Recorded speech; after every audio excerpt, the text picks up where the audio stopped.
పొందనాలండి.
ఒకసారి మాట్లాడండి అని మిమ్మల్ని మీరు సిద్ధపరచుకుంటూ వాక్యంలో దేవుని మీరేమి కోరుకుంటున్నారు, దేవుడు మీకు చెప్తున్న సమాధానం ఏంటి అనే విషయాలు మీరు అవగాహన కల్పించుకుంటూ మీ మనస్సుతో పాటు మీ శరీరాన్ని కూడా సిద్ధపరచుకోవాలని మనం చేస్తే ప్రార్థనలో అందరూ ఏకీభవించమని ప్రార్థన. తండ్రి, మీకు ఎంతో వందనములు, స్తోత్రములు నాయన. మా జీవితము మాకు సంబంధించింది అనుకొని, మా సుకృతము అనుకొని మేము భూమి మీద మా ఇష్టం వచ్చినట్టు బ్రతకాలని ఎన్నెన్నో అంచనాలతో ఎన్నెన్నో ఆలోచనలతో పరిగెడుతున్న మా అమ్మని ప్రభువా ఈ వాక్యము చేత బంధించి లాగి నిజమైన రక్షణ, నిజమైన గమ్యము తెలుసుకునేంత కృపను మాకు ఇచ్చినందుకు స్తోత్రములు. ఇంత ధన్యత మాకు కలిగింది అంటే కేవలం మీ ఉచితమైన కృప. ఆ కృపను స్మరణ చేసుకుంటూ నీ మాటల యొక్క సంతృప్తిని పొందుతూ తద్వారా వచ్చిన కనువిప్పతోనైనా మా జీవన ప్రమాణాన్ని కొనసాగిస్తూ బలా మంచి దాసులు అనిపించుకునే శక్తిని దయచేయండి. ఇదిగో తీసుకొని వచ్చిన ప్రతి ఒక్క బిడ్డను ఆత్మ కృపను బట్టి మీకు స్తోత్రములు నాయన. రావాల్సిన వారికి మరి యొక్క సమయం ఇవ్వమని ప్రార్థన నాయన. ఇదిగో నేను ఇక్కడ నిలబడి ఉన్నాను అంటే కేవలం నిమిత్తం మాత్రమే. మీరు ఏం మాట్లాడాలనుకుంటున్నారో నన్ను సాధనం చేసుకొని మీ బిడ్డలకు మాట్లాడించండి. అల్పులము, తెలివి తక్కువ వారము, అర్హత లేని వారము, నీ జ్ఞానం ఉంటే తప్ప, నీ ఆలోచన ఉంటే తప్ప మాకు నీ మాటలు అర్థం కావు కనుక మమ్మల్ని జ్ఞాపకం చేసుకుని మమ్మల్ని మన్నించి నీ మాటలు ఒప్పుకునేలాగా శరీర ఆత్మలను ప్రేరేపించుకొని మమ్మల్ని మేము కాపాడుకునేటువంటి అవకాశమును కల్పించండి నాయన. నేను మాత్రమే కాదు కానీ ప్రభా, ఇక్కడ కూడి ఉన్న వారందరము నాయన ఈ రాజ్యాన్ని స్వతంత్రించుకోవాలని ఆశతో చేరుకున్నాం కనుక ఆశను భంగపరచనున్నావు కనుక సహాయం చేయండి. పరిశుద్ధాత్మదేవ, మీ సహాయం కూడా కోరుకుంటూ మంచి వివేకమును ప్రసాదించమని అడుగుతున్నాం. మీ బిడ్డలకు తెలివి జ్ఞానమును కూడా ప్రసాదించమని యేసుక్రీస్తు వారి పరిశుద్ధమైన నామమున ఈ ప్రార్థనను అడిగి వెళ్ళుకుంటున్నాం తండ్రి. ఆమేన్. అందరికీ వందనములండి. దేవుడు మిమ్మల్ని దీవించాలి. తన యొక్క ఆలోచన ప్రకారం మీరు నడుచుకునేలాగా మిమ్మల్ని మరింత ఆత్మీయ జ్ఞానంతో దేవుడు మిమ్మల్ని ఆశీర్వదించాలని ఆశపడుతూ ఉన్నాను. దేవుని యొక్క ఆలోచనని మనుషులు అనుకున్నట్లుగా ఉండదు. మనిషి అనుకుంటాడు భూమి మీద బ్రతికే విధానంలో నేను నా ప్లాన్స్ ఉన్నాయి, నా ఆలోచన ఉంది, నేను ఇలా వెళ్ళి అలా సంపాదించేసుకొని 4 కాదు 8 రాళ్ళు వెనకేసుకొని దానికి సంబంధించిన కష్టాన్నంతా నా సాయశక్తిలా ప్రయత్నించి మంచి ఇల్లు, మంచి ఉద్యోగం, మంచి వాహనం, పిల్లలు, వస్తువు కనుక ధాన్యాలు అన్నీ పెట్టుకొని అప్పుడు దేవుడి దగ్గరికి వచ్చేద్దాం, నువ్వే శరణం అనుకుందాం, ఇదే కదా దీనిలో తప్పే ఉంది అనుకుంటూ మనిషి బ్రతికేస్తాడు. ఇది మన ఆలోచన. కానీ దేవుడు అన్నాడు, పుట్టినప్పటి నుంచి అసలు పుట్టుకు కారణం నేను నిర్ణయించుకున్న పని. ఆ పనిని చేయడానికి నేను పెట్టుకుంటే నువ్వేం చేస్తావు? 4 రాళ్ళు, 4 కాళ్ళు, 4 ఎలుక ముక్కలు, 4 గడ్డి ముక్కలు. అదే గడ్డి ముక్కలు అంటే మరి మన డ్రెస్ మెటీరియల్స్ అన్ని మొక్కల ద్వారా వచ్చినాయి కాబట్టి 4 గడ్డి ముక్కలు. ఇవి పెట్టుకొని వాటిని చూసుకుంటూనే చచ్చిపోతాం. ఫ్రాంక్లీ చూసుకుంటూనే చచ్చిపోతాం. ఎందుకంటే మరణం అనేది తథ్యం. మనకి మరణం తథ్యం అనేది ఎప్పటికీ తెలియదు. మనం చచ్చేదానికి ఇదేంటో. ఎవరన్నా చనిపోతేనంటే వెళ్ళి జాలీగా చూస్తే వీళ్ళు ఎట్లా చచ్చిపోయాడు. అదేంటి మీకు దేవుడు అందుకే అన్నాడు, బతికి ఉన్నవాడికంటే చచ్చి ఉన్న వాళ్ళ హౌస్కి వెళ్ళంటారా, ఎందుకంటే నువ్వు ఎట్టబోవాలో నీకు తెలుస్తుంది, నీకు జ్ఞాపకం ఉంటుంది అని. అది జ్ఞాపకం చేసుకోకుండా మనం వెళ్ళిపోయాడు అంటాను 2 టీయర్స్ మనం చేసి ఊరుకో, ఎందుకంటే మాకు మరణం లేదన్నట్టుగా బిల్డప్ ఇస్తాం అక్కడికి వెళ్ళి.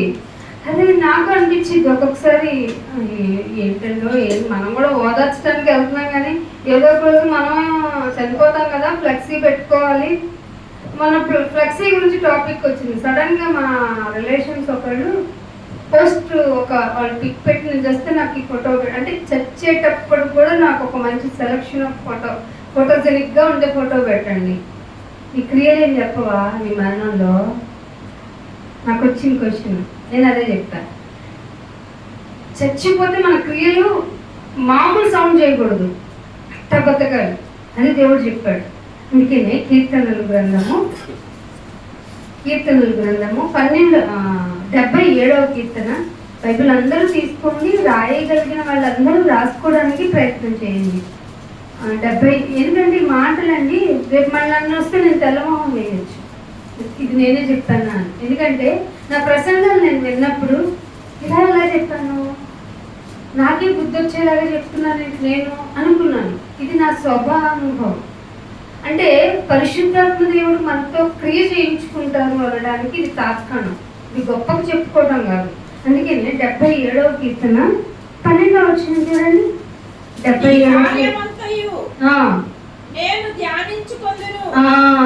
ఏమిటట, నీ కార్యం అంతయు నేను ధ్యానించుకుంటాను, ఒక్కడు కూడా వదిలిపెట్టను ఆయన. ధ్యానము నీ కార్యమంతయు నేను ధ్యానించుకుందును, నీ క్రియలను నేను ధ్యానించుకుందును. ఎప్పుడన్నా మన ప్రార్థనలో ఈ ధ్యానం ఉందా? ఎవ్వరు నేర్పించని ప్రార్థన ఇదండి. ఎవ్వరు నేర్పించరు. నైనా రాకపోకలేదు, నువ్వే తోడు, నిద్రపోతే నాకు తోడుగా ఉండు, మళ్ళీ లేపేది కూడా నువ్వు తోడు, నీ తోడు, నీ తోడు. అఫ్ కోర్స్ మనం ఆయన తోడు లేని ప్రపంచంలో దేన్ని సాధించలేము. కానీ ఆయన నిన్ను ఇక్కడ ఒంటరిగా వదిలేశాడు భూమి మీద. తండ్రి నా చెయ్యి ఎందుకు విడిచావు అని కుమారుడు ఎలా అయితే ఎక్స్పీరియన్స్ అయ్యాడో ఆ ఫీలింగ్ లోపంలో ఉన్నప్పుడు నీకు ఉన్నట్టు కలగాలి. తండ్రి నన్ను వదిలేసావా అన్న ఫీలింగ్ రావాలి. అలా నిన్ను చుట్టుముట్టే తెలుసా శ్రమలు. షాకింగ్గా ఉందా? నిజమైన వాళ్ళకి ఇది చాలా తీపి వార్త, నిజ క్రైస్తవులకి తీపి వార్త. శ్రమలు నేను చుట్టుముట్టేస్తే అన్నిట్లో నేను నిన్ను మాత్రమే. యోగు గుర్తొచ్చారా? యోగు గారు అన్ని పోయినాయి. ఎన్ని పోయినాయి? వ్యాపార లావాదేవీలు మొత్తం తుడుచుకుపోయింది. అవునా కదా? సరేలే ఇంట్లో కాస్త చింతపడుతూ ఇంట్లో కూర్చుందాం అంటే ఇల్లు కూడా పోయింది, ఆస్తులు పోయినాయి కదా. ఈ సేవలో పిల్లలు చేతికి అందిన వాళ్ళు ఉన్నారు కదా, వాళ్ళని చూసుకుంటూ బతికేస్తాను. అడిగితే మంచినీళ్ళు ఇవ్వరా, కుదిరితే అమ్మాయిలు రొట్టె పెట్టరా అనుకుంటూ కాసేపు భార్య విసుక్కున్నా పర్లేదులే అనుకునే లోపు పిల్లలు, అటు పిల్లలు ఇటు పిల్లలు ఇద్దరు లేచిపోయారు. ఇదంతా ఒకటైతే ఏదైతే జరగకూడదో మనిషికి అది వచ్చేసింది. ఏమిటది? శరీర దౌర్బల్యము, రోగం. తెలుసా? రోగం కొన్ని మనల్ని పరీక్షకు వస్తూ ఉంటాయి, పీడిస్తాయి, విసిగిస్తాయి. ఎంతగా అంటే దేవుణ్ణి క్వశ్చన్ చేసేంతగా నీకు ఇరిటేషన్ కలుగుతుంది రోగంలో, తెలుసా? కాబట్టి రోగం వస్తే నాయన థ్యాంక్ యూ, రోగం వచ్చింది, నేను సెన్సిబుల్ అవుతున్నా, కానీ నిన్ను గుర్తించకుండా నాకు ఇచ్చినందుకు థ్యాంక్స్. శ్రమలోనూ ఆనందించదును అన్న వర్డ్ ఎక్కడన్నా విన్నారా? నది. శ్రమను కోరుకోండి. నిజ క్రైస్తవులు అయితే వద్దునైనా రానీకునైనా మెలకువగా ఉండి ప్రార్థన చేయమన్నావు కదా, రానీకు దూరం పెట్టు, దేవతల చుట్టూ కాపుదలు వచ్చాయి. ఈ ప్రార్థన ఆపండి. ఇది పాతకాలం. ఓసీలో బీసీలోకి వెళ్ళకండి. ఆఫ్టర్ క్రైస్ట్ ప్రేయర్ నేర్చుకోండి. ట్రెండీగా మారాలన్నారు కదా మీరు. అసలు యేసుక్రీస్తు వారు ట్రెండ్ సెట్ చేసి వెళ్ళిపోయారు. ఇదిగో ప్రార్థన చేసేటప్పుడు ఏం కావాలో మీకు తెలుసుకోండి. అన్నీ ఇచ్చేసాను కదా, మీరేం కోరుకున్నా శ్రమిస్తే నేను నెగ్గాలంతే. ఎందుకంటే సాతాన్ని వెళ్ళి ఏం చేస్తారు చెప్పండి? వీళ్ళని బాగుంచానైనా, వెరీ గుడ్ నైనా అంటదా? నువ్వు అన్నీ ఇచ్చావులే, ఇల్లు ఇచ్చావు, భర్త భార్య హ్యాపీగా ఉన్నారు, పిల్లలు హ్యాపీగా ఉన్నారు, వాళ్ళ ఇంట్లో చిన్నది ఏదైనా పెట్టు, కూడికి పెడతారేమో అడుగు అని అంటది. ఇదేనంటే అది వెళ్ళి మాట్లాడుతుంది. యోగ గారి గురించి అలాగే కదా, పర్మిషన్ తీసుకునే కదా అన్నీ రప్పించింది. చాలా మంది ఇది తెలియక వాళ్ళు శ్రమకి వెళ్ళిపోయారు. వాళ్ళకి శ్రమలు వచ్చినాయి అంటే ఏంటి అర్థం తెలుసా? దేవుళ్ళు సరిగ్గా లేరేమో. యోగ స్నేహితుల్లాగా వచ్చేస్తారు. మన స్నేహితులు, మన చుట్టుపక్కల వాళ్ళు, మన బంధువులందరూ వచ్చి ఏమో మీకు ఎల్లప్పుడూ ప్రార్థన చేస్తారు, చేయించేస్తారు, ఎక్కడ పడితే అక్కడ కూడా. మీకెందుకు వచ్చింది శ్రమ? మేము దేవుళ్ళలో ఉన్నాం కనుక శ్రమ. ఇదేంటి విడ్డూరంగా దేవుడిని నమ్ముకుంటే మేలు జరగాలని? ఇది ప్రపంచం నేర్పలేదు. ఆశీర్వాదాలకు అలవాటైపోయి మనం ఏది ఎంచుకోవాలో తెలియనీయకుండా మాయ చేసే దుర్గాలను కట్టేసింది సాతాను. అందుకే ఇక్కడ నువ్వేం నేర్చుకోవాలంట? 12వ వచనంలో నేను కీర్తించేస్తాను నాయన, నీ కార్యములను ధ్యానిస్తాను, నీ క్రియలను, నీ కార్యం అంతటిని నేను ధ్యానిస్తాను అన్నాడు. 13వ అంటున్నాడు. ఏమంటున్నాడు చూడండి. దేవా నీ మార్గము పరిశుద్ధమైనది, నీ మార్గము పరిశుద్ధమైనది, దేవుని వంటి మహాదేవుడు, అది దేవుని వంటి మహాదేవుడు ఎక్కడున్నాడు? ఈ స్టాండ్ అయిపోవాలి, నీ విశ్వాసం ఇలా స్టాండ్ అయిపోవాలి. దేవుని వంటి మహాదేవుడు ఎక్కడున్నాడు? అందుకే నీ కార్యం అంతటిని ధ్యానిస్తాను అంటే ధ్యానించుకోడు సైలెంట్గా ఉండగలుగుతాడా? ఆయన కార్యం గురించి చెప్పకుండా ఉండలేడు. అందుకనే ఇదే కీర్తనలో 31వ కీర్తన చూడండి. 31వ కీర్తన 19వ వచనం చూడండి. ఏమంటున్నాడు? నీ యందు భయభక్తులు గలవారి నిమిత్తం ఆయన దాచుంచాడంట. నాయన ఎప్పుడు బాధతోనే ఉన్నాం, ఎప్పుడు ఆర్థిక ఇబ్బందులే. ఇది చూస్తే ఏదో ఒకటి కోట మీద ఏం పడుతుంది, మళ్ళీ ఏదో పడుతుంది అంటారు కదా సామెత, కొంచెం డల్లు. మళ్ళీ పట్టట్టు నాకు మళ్ళీ రోగం, రోగానికి మందులు, ఇలా కాదంటే ఆర్థిక మాంద్యంతో అసలే కొట్టుమిట్టాడుతున్న నా కుటుంబంలోనికి మళ్ళీ అప్పులు బాధ ఏంటి నాయన ఇంతేనా అంటే, నాన్న శ్రమపడరా, కొద్ది కాలమే కదా, అసలు ఈ శ్రమలను ఎంచుకోవద్దు అన్నాడు. అసలు మన శ్రమ యొక్క పీక్ లెవెల్ ఏంటో తెలుసా? రక్తము కారునంతగా మేము అంత శ్రమ పట్టలేదు, డోంట్ ఫీల్ లైక్ దట్ అన్నాడు దేవుడు ఫిబ్రవరి పత్రికలు. అవునా కదా? యేసుప్రభు గారు మీకు ఎగ్జాంపుల్ ఎవరంటే యేసుప్రభు గారు. ఆయన ఎలా శ్రమ పడ్డారు? కొని తెచ్చి పెట్టుకున్నాడండి, అన్ని కొని తెచ్చి పెట్టుకున్నవి. ఏమండి ఇట్లా వెళ్తే ఆ శకం ఉంటుందా, చేప నోట్లు తెచ్చి అన్నాడు. ఆయనకి ఏం అవసరం? ఆకలి తప్పులతో ఉండాల్సిన అవసరం, ఇల్లు కట్టుకోవడానికి నాకు లేదురని ఆయన అని చెప్పుకోవాల్సిన అవసరం ఏముంది చెప్పండి? మీకు తెలుస్తుందా ఆయన గురించి? ఆయన కావాలని కొని తెచ్చుకున్నాడు. ఇది డేర్ఫుల్ లైఫ్ అంటే. అన్ని కలిగి ఉండి, కొట్లలో బియ్యం ఉండి, బ్యాంకుల్లో డబ్బులు ఉండి, ఒంటి నిండా నగలుండి, ఇది నాయన జీవితం అంటే చూపిస్తుంది లోకం. అయ్యి లోకానికి ఆపోజిట్ గా బతకాలి మనం. అసలు జీర్ణించుకోలేని విషయం. తగు మాత్రపు వస్తుందని అంటే కౌంటబుల్ ఉండాలి దగ్గర. మనకి అంతకు మించే ఉంటాయి, నిజం చెప్పండి కదా. మనకి ఏదైనా ఫంక్షన్కి వెళ్ళాలంటే ఎందుకు ఆలోచిస్తాను చెప్పండి? ఇది కట్టుకుని అది చేసుకుని ఆ టైం ఉంది అంటే మనల్ని దేవుడు ఎంత బాగా పోషిస్తున్నాడండి. పుట్టి వాళ్ళు ఇది అనుకున్నామా, అది అనుకున్నామా అంటే మన దగ్గర ఎంత ఉన్నట్టండి? రిచెస్ట్ పీపుల్ మనం. అంటే వాళ్ళు ఏం వండుకుందాం అన్నదానికి టైం నువ్వు స్పెండ్ చేస్తున్నావంటే నిన్ను ఎంతగా ప్లస్ చేశాడు. కానీ నువ్వేం చేస్తావు? వాళ్ళు కూడా ఎలా తినేస్తున్నారు, వాళ్ళు కూడా ఎలా బతికేస్తున్నారు అంటే అట్లా వద్దు. అసలు వాళ్ళకి డిఫరెంట్ మనం. ఇక్కడ ఆ మాట మళ్ళీ చదవాలి. నీకు దాచి ఉంచిన మేలు ఎంత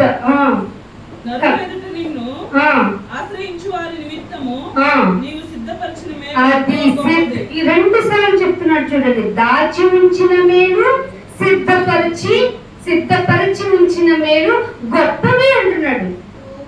ఎంతో ఎంతో గొప్పవి. దేవుడే స్వయంగా ఎంతో గొప్పవి దాచాను నీకు. మన మమ్మీ డాడీ నీకు ఎంతో దాచాను. స్వీట్లు దాస్తేనే మన మనసు పొంగిపోతుంది. ఏదైనా చిన్న డబ్బు మూట దాస్తేనే ఎంతో పొంగిపోతాం. అదే ఇందాక చదివాము ఆయన క్యారెక్టరు. దేవుళ్ళ కంటే మహాదేవుడు దాచి ఉంచిన మేలు ఎంతో గొప్పది. ఆ మేలు మనల్ని ఊరిస్తూ ఉండాలండి. అప్పుడు ఈ శ్రమ ఎంతసేపు కలిగితే ఎంతసేపు నువ్వు నా శరీరాన్ని కదా నన్ను దాటి, నా శరీరం దాటి నా లోపలికి రావాలంటే నా తండ్రిని దాటి రావాలి నువ్వు అని చెయ్యండి ప్రేయరు. రోగం వచ్చినా, బాధ వచ్చినా, ఎవరి మాటన్నా నేను నా శరీరాన్నే కదా బాధ పెట్టగలదు అని మీరు ఫీల్ అవ్వాలి. మీకు ప్రాకారం అవ్వాల్సిందే ఆయన మాట. అప్పుడు మీరు చెంతే ఉండదు తెలుసా. ఇంకేం నేర్చుకున్నా ఆయన గురించి, ఇంకేం మాట్లాడుకోవాలి ఆయన గురించి, ఇంకేమి ఆయన గురించి ధ్యానించుకోవాలని నిత్యము ఆలోచిస్తూ ఉంటాం.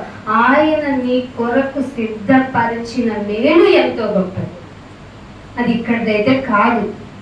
ఇక్కడిది కాదు కాబట్టి నీకు నిరీక్షణ కావాలి. అర్థమవుతుందా? అదెలా వస్తుందంటే పరిశుద్ధాత్మ నీకు అనుగ్రహించాలి. అందుకే ఇంకొక మాట కూడా చూపిస్తాను చూడండి. 89వ కీర్తన, 89వ కీర్తన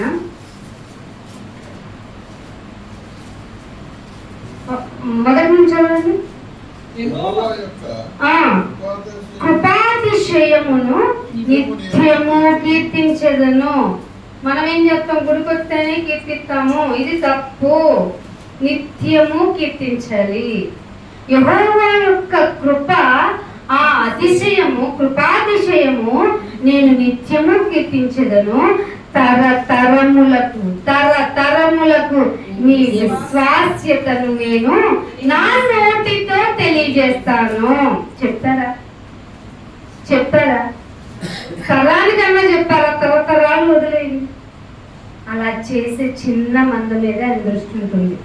పెద్ద మందిని ఆయన పట్టించుకోడు. ఎంతమంది గ్యాదర్ అయ్యారు ఆయన ఆదివారం ఆయన చూసుకోడు. ఆయన ఎంతమంది శ్రద్ధగా విని పాటించేవారు ఉన్నారు, వాళ్ళ మీద నా కను దృష్టి లోకమంతా సంచారం చేస్తాడు.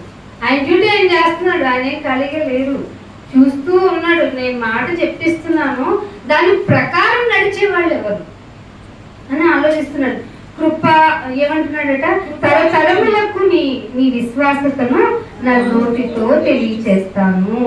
నా నోటితో తెలియచాలండి, నా నోటితో తెలియజేస్తాను అన్న ఆయన మాటని మనం గుర్తు పెట్టుకుంటే మనం ఏమైపోతాం తెలుసా? ఆయన పిల్లలు అయిపోతాం. ఆయన నీ పిల్లలు అయితేనే కదా, నీ పిల్లలు నీ మాట వింటున్నారంటే నీకు ఎంత ఆనందంగా ఉంటుంది.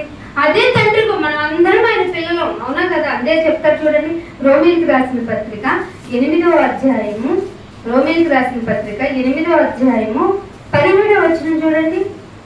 17వ వచనం, మనము పిల్లలమైతే, పై వచనం అదే చెప్తున్నాడు, మనము దేవుని 16వ వచనంలో దేవుని పిల్లలమని ఆత్మ తానే మన ఆత్మతో. మీకు ఎప్పుడు నేను నా దేవుని బిడ్డని అని అనిపించిందంటే నువ్వు ఆత్మ నీతో ఉన్నట్టే. అయితే మనం దేవుని పిల్లలమే అని సాక్ష్యం ఇస్తున్నాడు కాబట్టి మనం పిల్లలమైతే ఏముంది, ఆయన వారసులు, దేవుని వారసులు మనం. ఇది ఎంత హైపింగ్ కూడా చూడండి, ఎంత హైక్ అవుతుందో. దేవుని వారసులం, దేవుని వారసులం అని 2 సార్లు చెప్తున్నాడు. అయితే మరి దేవుని వారసులమైతే క్రీస్తుతో కూడా మహిమ పొందుతాం. అమ్మ బాబోయ్, అదండి, క్రీస్తే ఎక్కడో ఉన్నారు, మనం పిల్లల మధ్య అక్కడికి ఒప్పుకున్నాం. క్రీస్తుతో కూడా మనం మహిమ పొందటానికట ఆయనతో శ్రమ పడిన ఎడల. ఇది మాత్రం మాకు వద్దు బాబు, నచ్చలేదంటారా? ఏం చేయాలంట? క్రీస్తుతో కూడా మహిమ పొందాలంటే నువ్వు శ్రమ పడాలి. చదివారా? ఎవరన్నా చదివించారా? చెప్తున్నారా ఇలాగే సంఘాల్లో? అస్సలు చెప్పరు. శ్రమ రాకుండా అయ్యగారు మా ఇంట్లో పెద్ద శ్రమ వచ్చింది, వచ్చి తొందరగా చేశారు తగ్గడు అయ్యగారు కూడా. అయ్యగారు కూడా శ్రమ అనుభవం గురించి అవగాహనే లేదు. ఇదేంటంటే ఏడవలేక వచ్చే నవ్వండి, అంతే కదా. శ్రమ వచ్చింది అంటే ధైర్యం ఉండమ్మా, ప్రార్థన చేద్దాం, వాక్యం చదువుకో, వాక్యంలో నెమ్మది పొందు, శ్రమని దాటించమని అడుగు అని ధైర్యంగా చెప్పడు ఈ పాస్టర్ గారు కూడాను. ఏం చెప్తాడు? శ్రమ వస్తుందా అమ్మ, మీ ఇంట్లో అందరూ ఉపవాసం ఉండండి, తెల్లారులు ఉండండి. ఏం చేస్తారు? తెల్లారులు శరీరం నలుపు చెందటం తప్ప ఏం చేయలేవు. మోయలేని భారాలు వాళ్ళ మీద పెట్టేసి చిటికిన వేలుతో కూడా తీయరంట. అలాంటి కాపరులు ఏళ్తున్నారు సంఘాన్ని. సో మీరేం చేయాలంటే ఎవరు ఏం చెప్తున్నారు అనేది విజ్ఞత అవసరం. కుటుంబం పట్టుకుంది, మంచిదేది చెడ్డదేది, మంచి వాక్యం ఎక్కడి వరకు మమ్మల్ని తీసుకెళ్తుంది అని తెలుసుకున్నారు కాబట్టే మిమ్మల్ని అందరినీ ఇక్కడ గ్యాదర్ చేయగలిగారు. వాక్యం యొక్క కెపాసిటీ ఇది, అర్థమవుతుందా మీకు? అందుకే ఏమంటున్నాడు, మీరు కూడా క్రీస్తు యొక్క మహిమను పొందాలి అనుకుంటే మీరు కూడా శ్రమను అనుభవించాలి. శ్రమ పొందిన అప్పుడు ఈక్వల్ క్రీస్తు తోడి వారసులం. ఇప్పుడు వారసులు మేము ఆ రాజ్యానికి వారసులం, ఈ ఆస్తికి వారసులు ఈ లోకంలో అనుకుంటాం. ఆ ఆస్తికి వారసులు అవ్వాలంటే ఈ మాకలాగా ఎలిజిబిలిటీ అంటే డిఎన్ఏ టెస్టులు చేసుకొని కావాలంటే అంటారు. క్రీస్తులో కనుక నువ్వు వారసులు అని తెలియాలంటే నువ్వు శ్రమ పడాలి. ఇదే టెస్ట్, డిఎన్ఏకి మించిన టెస్ట్. శ్రమ పడిన ఏమన్నా చిన్న శ్రమ, ఇది దేవుని కోసం నేను పడుతున్న శ్రమ అని నీ శరీరాన్ని కష్టపడుతున్నావా? లోకల్లో నీ కష్టానంతా వేస్ట్ చేస్తున్నావు, బూడిదలో పోసిన పన్నీళ్ళలాగా. ఎలా కష్టపడాలి? కష్టపడాలి అంటే ముందు నీకు ఆయన ప్రేమ, ఆయన గురించిన అవగాహన ఉండాలి కదా. అందుకనే ఇదే రోమీయులకు రాసిన పత్రికలో 15వ అధ్యాయంలో చూడండి ఏమంటాడు.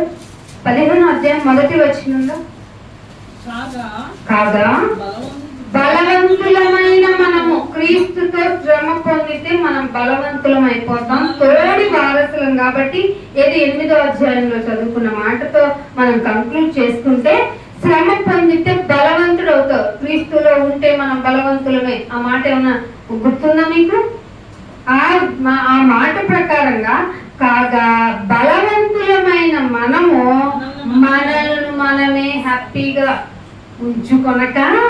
ఉంచుకొనక బలహీనుల దౌర్బల్యమును భరించుటకు.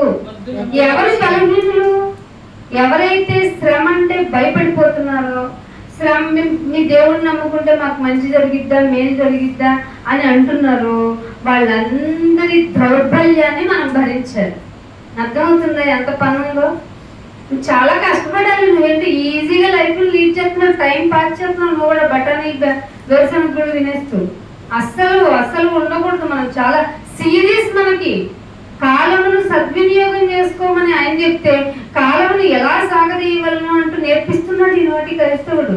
పాటలు పాడుతూ రాగాన్ని మరింత పెంచుకుంటూ అదే పాటని 4 సార్లు భజన చేస్తూ ఆరాధన చేశామని మభ్య పెట్టుకుంటూ మనల్ని మనమే మోసం చేసుకుంటూ కల్పనా కథలంటే చెప్పండి అని ఏనుగు చెవులు అంతా చేసుకొని వింటూ వాక్యం అనగానే చెవులు మొత్తం మూసేసుకుంటూ ఇలా గడిపేస్తున్నాడు.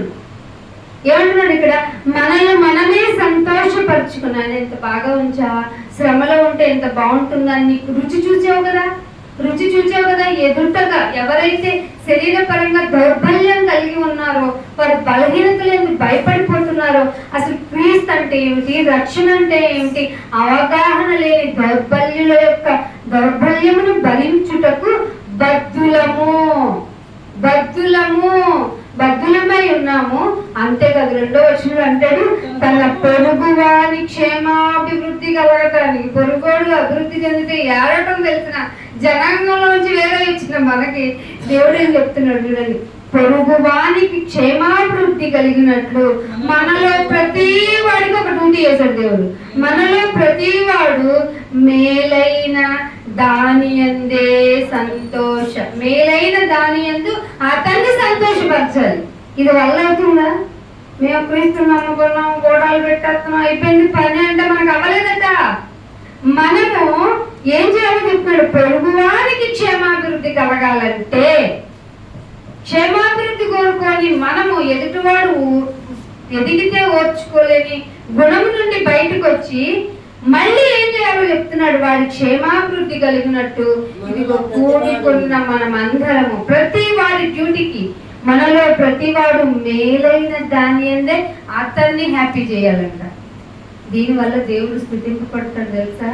అందుకే ఇంకొక మాట కూడా అంటాడు అక్కడే, అదే రోమీయులకు రాసిన పత్రిక 15వ అధ్యాయంలో 8వ వచనం కూడా చూడండి. ఏమంటాడు? 8వ వచనం, వాగ్దానాల విషయాల్లో దేవుడు సత్యవంతుడని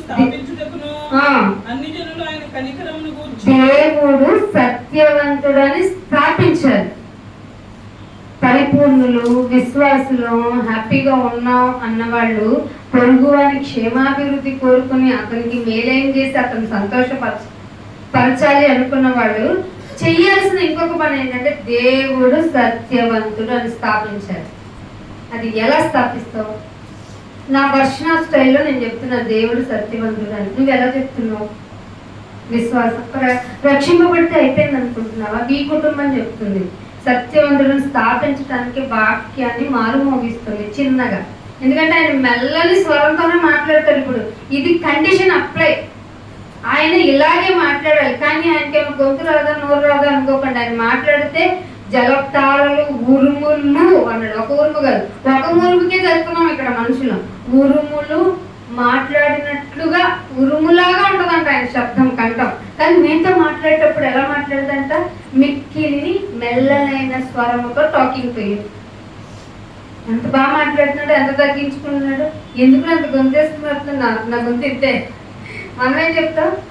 ఇలా చెప్తాం, మన క్యారెక్టర్ ఇది. కానీ ఆయనంట మెల్లని స్వరంతో చెప్తున్నాడంట.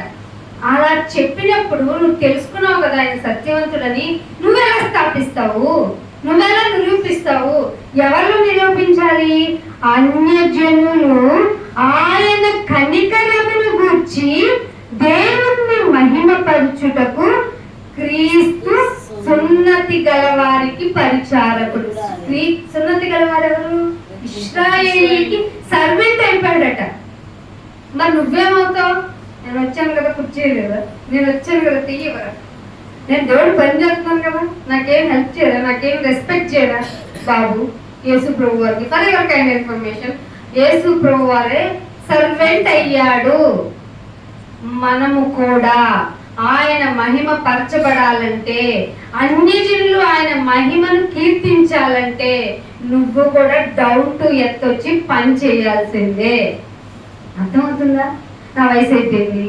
మీరు చూసారా కొటేశ్వర అంకుల్ గారిని? మనం కూడా అంత యాక్టివ్గా ఉన్నాం. ఆయన పని చేయండి, అది అయిపోతాం. ఆయన ఆయన గురించి ఇంటెన్షన్ పెట్టుకోండి. ఆయనలో ఏదో లోపం చూసా ఆయన అంతే అని మూతి మెచ్చుకోకండి. మనిషిలో మీరు పాజిటివ్నెస్ చూడండి, అది దేవునికి సంబంధించింది చూడండి, పాఠం అవుతుంది మనకి. అర్థమవుతుందా? మనం చేయగలము ఒక పని. ఆయన అన్ని మోసుకుంటారు, అన్ని చేసుకుంటారు, మనం ఒకసారికి రెడీగా ఉంచుతారు. మనం ఎందుకు చేయలేకపోతున్నాం కదా? మనకెందుకు ఆ బాధ్యత లేదు? క్రీస్తు నామాన్ని ఎందుకు భరించేవారుగా మీరు పెడితే వచ్చేసి వినేసి వెళ్ళిపోతాం, అంతేనా మన పని? అందుకే నిన్ను రక్షించుకున్నాను. ఎంత బాధ్యత ఉంచాడు మనకి. అయ్యో మాకు బోల్డని కష్టాలు, అబ్బో నీ కష్టాల ముందు దేవుడు కష్టాలు చూస్తున్నట్టు. ఆయన పడలేదు ఏమి కష్టం. ఆయన ఇశ్రాయేలుకి ఏమైపోయాడంట? పరిచారకుడు అయిపోయాడు. ఎందుకు? అన్యజనులలో ఆయన యొక్క తండ్రి నామము కీర్తించబడటానికి. అర్థమవుతుందా? అందుకే ఇంకొక మాట ఇదే అధ్యాయంలో 13వ వచనం చూడండి. అండర్లైన్ చేసుకోండి. కాగా అయితే మీరు పరిశుద్ధాత్మ శక్తి పొంది పొందావు నాయన. ఎప్పుడు పొందావు నాయన? ఎప్పుడు పొందారు మీరు పరిశుద్ధాత్మ శక్తి? బాప్తిస్మం తీసుకున్న వెంటనే మీకు పరిశుద్ధాత్మ శక్తి వస్తుంది. ఆ శక్తితో ఏం చేస్తారట? విస్తారముగా నిరీక్షించాలి. నిరీక్షిస్తే కొంచెం సేపు వెయిట్ చేస్తే ఎంతసేపు వెయిట్ చేయాలని మన tone off frequency high pitch లో ఉంటుంది. ఎవరి కోసం మనం వెయిట్ చేయాలని? నీకోసం నేను ఎందుకు వెయిట్ చేయాలి కదా? కానీ పరిశుద్ధాత్మ శక్తి పొందుకున్నామంటే నాయన కొంచెం వెయిట్ చేయనైనా, ప్లీజ్ నాయన నీ పనిష్మెంట్ తగ్గించినైనా. ఏంటో రష్యాలో జపాన్లో వస్తే తుఫాను, అది సునామీ ఏంటైనా సునామీ అయిపోయింది అనుకుంటున్నారా? దాని వైబ్రేషను ఎంత ఫ్రీక్వెన్సీ ఉందో గజగజ వణికిపోతుంది. ఈస్ట్ కోస్టల్ అవన్నీ పసిఫిక్ తీరం మొత్తం. పసిఫిక్ మనకు కూడా దగ్గరే, తర్వాత మీకు తెలియాలంటే ఎటొచ్చి ఏం పడుతుందో లేదు. మనం ఎప్పుడో 2010లోనో 12లోనో ఒకసారి సునామీ గురించి ఉన్నాం. అప్పుడు 2,60,000 మంది ఒక టార్గెట్గా వెళ్ళిపోయారు. ఇప్పుడు ఏదో చిన్నదే వస్తుంది తుఫాను, ఆ చిన్న అలలే అనుకోకండి, లోపల బగ్గుమంటుంది. అలా వచ్చి చిన్న అలా పెరిగిపోయి ఆ పెద్ద విస్ఫోటనానికి రెడీగా ఉండింది. ఎంతమంది పోతారో ఏం పోతారో భయంగా ఉందని చచ్చిపోతున్నారు అక్కడ రీసెర్చ్ చేస్తున్న వాళ్ళు. మనం మాత్రం మానవత్వం కోసం ఏంటో అనుకుంటున్నాం, కాసేపు సబ్కేషన్ అనుకుంటున్నాం. కాదు, ప్రమాదపు అంచుల్లో ఉన్నాం మనం. ఆ టైంకి దేవుడు నేను ఉంచకూడదు. వీడికి ఎంత చెప్పినా వినడు, వీడికి ఎంత టైం ఇచ్చినా వీడు మారడు. కాసేపు నీతో ఉంటానయ్యా, నువ్వే చాలయ్యా అంటాడు. కాసేపు ఏమిటినైనా నా గురించి ఆలోచించా, అది దేవుడు ఎక్కడా అని అంటాడు వీడు. కాబట్టి వీడిని తీసేయి అని తండ్రి అంటే, కుమారుడు కూడా మౌనంగా ఉన్నాడే అనుకోండి, నీకు నెక్స్ట్ దయాకిరీటం ఉంటుందా? నెక్స్ట్ రోజు దయాకిరీటం ఉంటుందా? అసలు నెక్స్ట్ రోజు వరకు ఎందుకంటే నెక్స్ట్ నిమిషం దయాకిరీటం ఉంటుందా చెప్పండి? నిమిషం విలువ, సెకండ్ విలువ, వారం విలువ, సంవత్సరం విలువ నీకు తెలియటంలా. అందుకే నాయన ఓకే నాయన, హ్యాపీ నాయన, థ్యాంక్ యూ నాయన, ఆమె నాయన అనుకుంటూ బ్రతికేస్తున్నావు. అనుక్షణం ఆయన గురించి ఆలోచించని నీ కఠిన మొండి వైఖరి ఆయన గుర్తిస్తున్నాడని తెలుసా? గమనిస్తున్నాడని తెలుసా? ఆలోచిస్తున్నావు ఆయన గురించి? అబ్బే లేదు. ఎంతసేపు వాళ్ళు ఇలా ఉన్నారు. నువ్వు కూడా ఇక్కడికి వచ్చిన తర్వాత లోకాన్ని తెచ్చేస్తున్నావు. నువ్వు రావడం మామూలుగా రావట్లా, లోకాన్ని తెచ్చేస్తున్నావు. ఎందుకంటే లోకం ఆశతో ఉంటది. ఆ ఆశ ఏ ఆశ?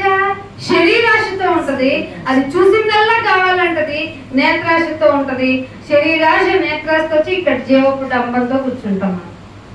ఇంకేమి దేవుడితో నీకు మంచి సంబంధాలు ఉంటాయి. ఎందుకంటే ఆ 3 ఆయనది కాదు. అందుకే ఏమన్నాడు? ఈ 3 ఆయన వల్ల వచ్చినాయి కాదు, కాబట్టి మీరందరూ దుష్ట సంబంధులే అన్నాడు. కాబట్టి ఆ కౌంట్ లోకి మనం వెళ్లకుండా ఇక్కడ పరిశుద్ధాత్మ శక్తిని పొందుకుంటేనట 13వ వచనంలో విస్తారముగా నిరీక్షణ గలవారగుటకు నిరీక్షణకర్తయగు దేవుడు విశ్వాసము ద్వారా చేసే గొప్ప పని ఏంటో తెలుసా? సమస్త ఆనందముతోనూ.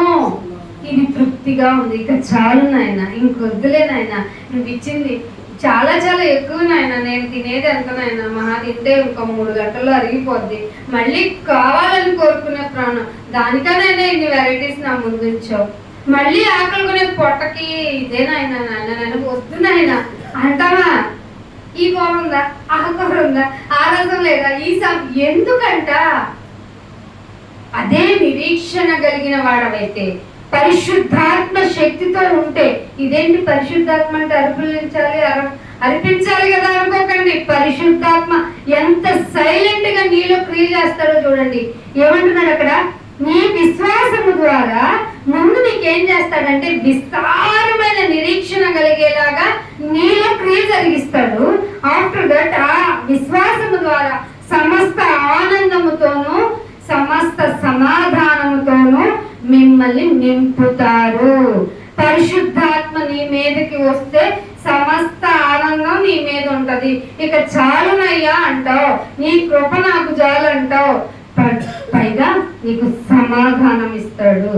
ఎందుకంటే లోకము ఆయన గుర్తించలేదు కాబట్టి, లోకం ఎప్పుడు ఆయన నమ్ముకున్న వారిని ఏం చేయాలనుకుంటుందంటే ఇరిటేట్ చేయాలనుకుంటుంది. అప్పుడు అందరూ మనకు గుర్తు, ఈవెన్ బ్లడ్ రిలేషన్ అయినా కన్నవారైనా నీకు విరోధులు అయిపోతారు. తెలుసా? యేసుప్రభు వారికి ఎవరెవరు చుట్టాలు చెప్పండి, ఆయన చుట్టాల పేర్లు చెప్పండి. ఉన్నారో ఒక్కడైనా? ఒంటరండి, ఒంటరి. నువ్వు ఒంటరి అవ్వాలి, ఆయన రావాలి, అంతే. అది టార్గెట్ ఆయనకి. అందరూ ఉంటే దేవుడి గురించి ఏం ఆలోచిస్తాం మనం చెప్పండి? అక్క తిన్నావా, ఇంకేమిటి పెట్టినా అంటావు. అన్న తిన్నా, అబ్బాయి వేలకు పరిచర్యలు చేస్తుంటేనే సరిపోద్ది. ఎవ్వరు రాలేదనుకోండి, అప్పుడు మెల్లగా బైబిల్ తీసుకుని ఆయనతో గడిపేస్తాం. అప్పుడు ఆయన మాట్లాడతాడు. అందుకే ఒంటరి అయిపోండి. అందరూ ఉండాలనుకోకండి. ఆయన మీద దృష్టి ఉండాలంటే నువ్వు ఒంటరి అయిపోవాలి. మీలో ఒంటరి అయిన వాడు ఎంతమందితో సమానం అందంట. అలా అన్న బైబిల్ మాట గుర్తు తెచ్చుకొని మీరు హ్యాపీగా ఉంటారు. సమస్త ఆనందానికి ఎగ్జాంపుల్. సమాధానం కూడా, ఎవరన్నా నీతో గొడవకు వచ్చారమ్మా, నువ్వే కదా సరే అనేసి నువ్వే వెళ్ళి పక్కకెళ్ళి దేవుడికి మొరపెట్టుకుంటాను. నాయన నేను ఎంత యథార్థత చూపిస్తున్నానో, ఏ విధంగా ప్రేమను చూపిస్తున్నాను నీకు మాత్రమే ఎరుక. సో నేను సమాధానాన్ని వెంటాడమన్నావు కనుక నీ రూల్ నేను ఫాలో అవుతున్నా అని నువ్వు ఇలా ప్రార్థన పెట్టు, అలా వెళ్తుంది. అంతే సింపుల్. నువ్వు మాత్రం టచ్ చేయి మాకు దేన్ని, నువ్వు సమాధానాన్ని వెంటాడు. ఇది పరిశుద్ధాత్మ ఉంటే నీకు నింపుదల ఇచ్చేది ఇట్లా ఇస్తాడు. ఇంకొక మాట కూడా చూపిస్తాను. అదే రోమీయులకు రాసిన పత్రిక 5వ అధ్యాయం. ఇదే రోమీయులకు రాసిన పత్రిక 5వ అధ్యాయము 5వ వచనం చూడండి. ఎందుకనగా ఈ నిరీక్షణ, విస్తారమైన నిరీక్షణ నిన్ను సిగ్గుపరచదు. 15వ అధ్యాయంలో లింకప్ మాట, ఈ నిరీక్షణ మనల్ని సిగ్గుపరచదు, మనకు అనుగ్రహింపబడిన పరిశుద్ధాత్మ ద్వారా. గంతులేస్తాను నాయన, అరుస్తాను నాయన, ఎక్కడ ఏం మాట్లాడతానో చెప్పలేను నాయన అన్నాడట. ఈ పరిశుద్ధాత్మ ద్వారా దేవుని ప్రేమ మన హృదయములలో నింపబడుతుంది, నిండుతుంది. పరిశుద్ధాత్మ ఉంటే ప్రేమ, సమాధానము, ఇంకా సంతోషము ఉంటాయి. పరిశుద్ధాత్మ ఉంటే ఇది నాకు తెలిసి ఎవరు చెప్పలేదు బహుశా. ఇంకేమంటున్నాడు?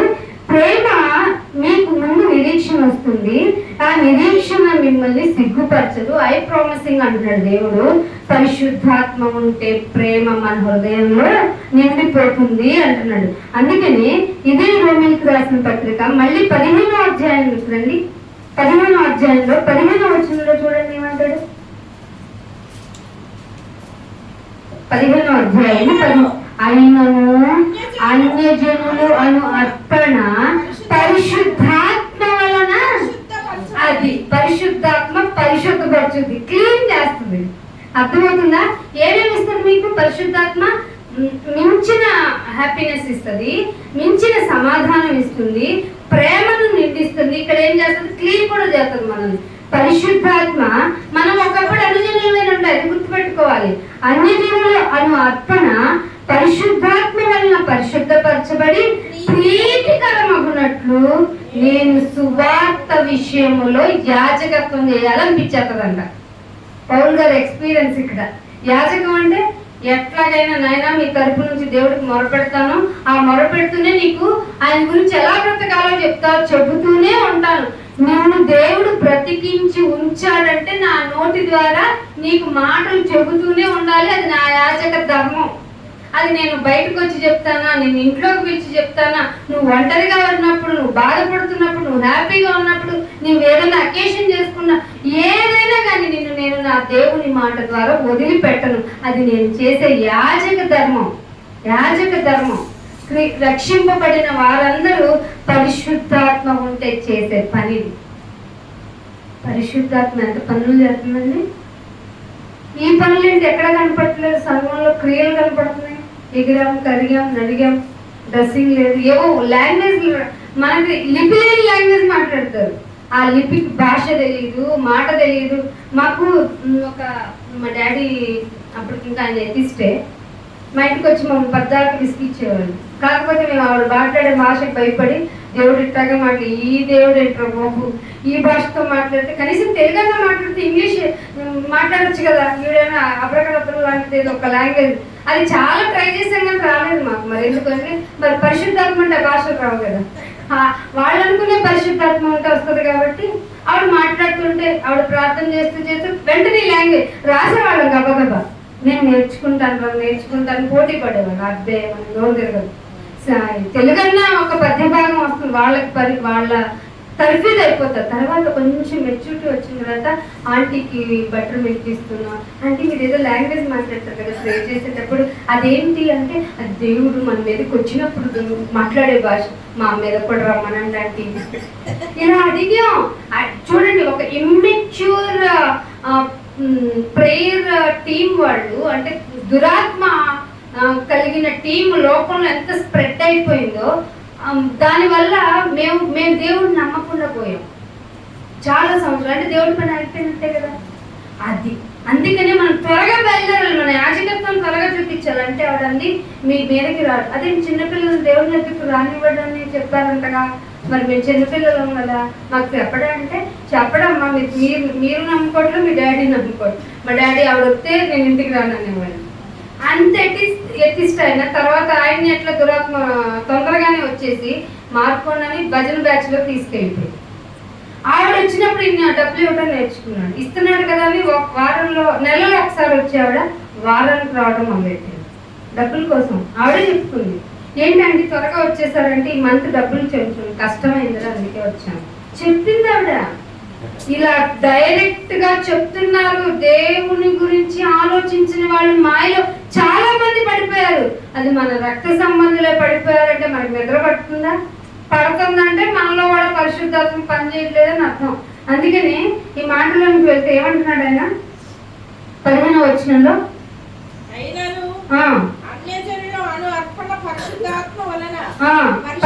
పరిశుద్ధపరచబడినట్లు సువార్త విషయమై యాజక ధర్మము జరిగించానైనా ఒక కోటం పెట్టానైనా ఒక వేడుక పెట్టానైనా అంటే కుదరదంట.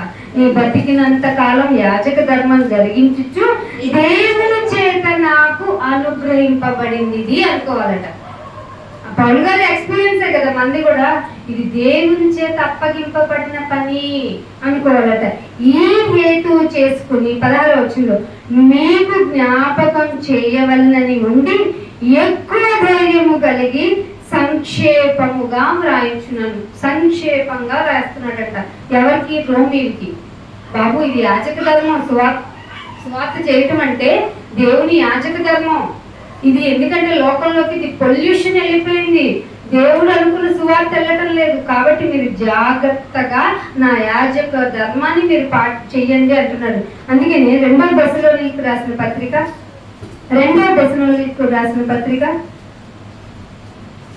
2వ అధ్యాయము 16వ వచనం చూడండి. నా ప్రభువైన యేసుక్రీస్తును మనలను ప్రేమించి కృప చేత నిత్యమైన ఆదరణ. ఏ ఆదరణట? అమ్మ జాగ్రత్తగా ఉండమ్మా మరి వెళ్ళొస్తాం అనే ఆదరణ కాదట. నిత్యము నిన్ను ఆదరిస్తాడట ఆయన. ఇది నువ్వు పర్సనల్ గా ఎక్స్పీరియన్స్ అయితే తప్ప దీన్ని వివరించలేదు. వివరించినా నీకు తక్కువ చులకన అనిపిస్తుంది. అందుకని ఏమంటున్నాడు, కృప చేత నిత్యమైన ఆదరణయు శుభ నిరీక్షణను అనుగ్రహించిన మన తండ్రి. శుభ నిరీక్షణ ఎవరు అనుగ్రహించాడంట? అది నువ్వు చాలా కాలం వెయిట్ చేయాలి, ఇది శుభ నిరీక్షణ అని తండ్రి ఇచ్చాడంట. పరిశుద్ధాత్మ ఉంటే మనకు నిరీక్షించాలి. లాంగ్ టైం అనేది ఒక మాట చదివామా? ఏదో అధ్యాయము? రోమా 8వ అధ్యాయంలో చదివాం, 3వ వచనంలోనో 8వ వచనంలో చదివాం. దాన్ని ఎవరినైనా ఇచ్చింది అంటే తండ్రి ఇచ్చాడంట మనకి. అనుగ్రహించిన తండ్రి అయిన దేవుడు.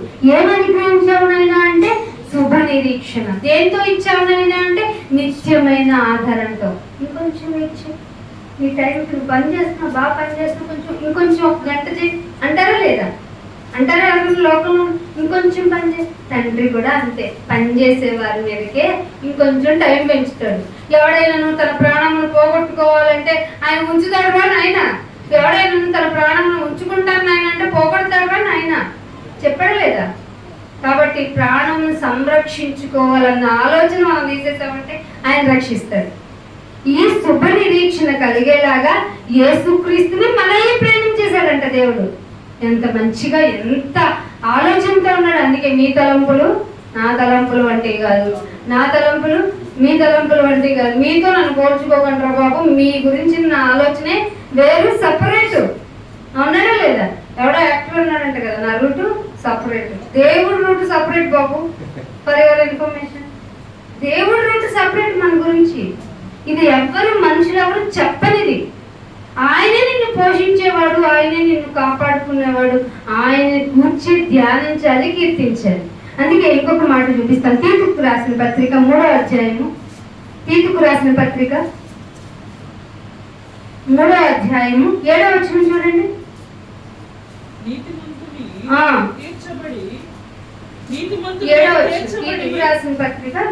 నీతిమంతులమని మనము, అది కూడా కలిపి చదివండి. మనం ఆయన కృప వలన, దేని వలన నీతిమంతులు తీర్చబడుతున్నాం? కృప వలన. ఇందాక చదివారు కదా సార్ 103వ కీర్తనలో, ఆయన జాగ్రత్తగా గమనిస్తే అందరం దొరికేవాళ్ళంట. జాగ్రత్తగా గమనించట్లేదంట పాపం. ఎంత మంచి తండ్రి అండి. ఈ లోకం చూడండి, ఎక్కడ దొరుకుతాడని చూస్తాడు. ఆయన దొరికినా వదిలిపెట్టేసి నేను చూడండి చెప్పారా అన్నంత మంచి తండ్రి అంట. అందుకనే మనం ఆయన కృప వలనే నీతిమంతులుగా తీర్చబడి నిత్య జీవమును గూర్చి నిరీక్షించాలని చెప్తున్నావు కదా. ఎందుకు నిరీక్షించాలి?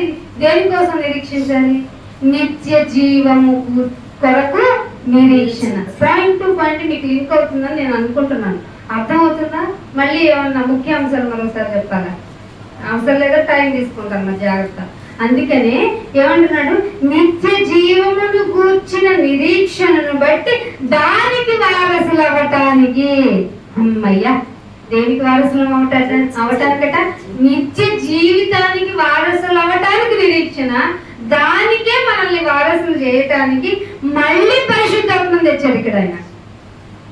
పరిశుద్ధాత్మ ఎంత పని చేస్తుందో చూడండి. మనం మాత్రం వీకినే వన్స్ అన్నట్టు వారానికి ఒక రోజు కూడుకొని తొందరగా కనెక్ట్ చేసుకుందాం అనుకుంటాం.